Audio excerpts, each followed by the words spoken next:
কখনোই আল্লাহ একটা মানুষের ভিতরে তিনটা জিনিস দিবে না।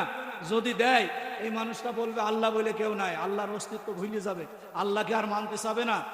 হ্যাঁ, আর এই তিনটা জিনিস যদি কোনো মানুষের ভিতরে থাকে, তার জীবনে কোনোদিন অভাব হবে না।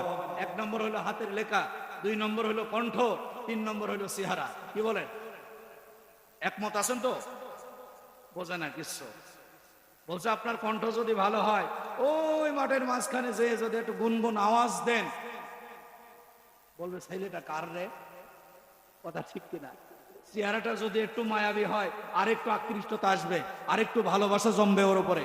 আসলে এত সুন্দর গাচ্ছে, মায়াবী চেহারা। আর যদি ছেলেটা মানান করে লিখতে পারে, ওর লেখা দেখে যদি, এই দেখেন, দেখেছেন তো কাতেব সাহেব, অনেক লোক দলিল লেখে, উনিও লেখে। অন্য মৌরি সামনে বলা ঠিক হচ্ছে না, অন্য মৌরিতে কি লেখা আল্লাহ ভালো জানে, কিন্তু ওনার লেখা একবারে স্পষ্ট লেখা। তাহলে হাতের লেখা হলো আল্লাহ তাআলার বড় একটা নিয়ামত।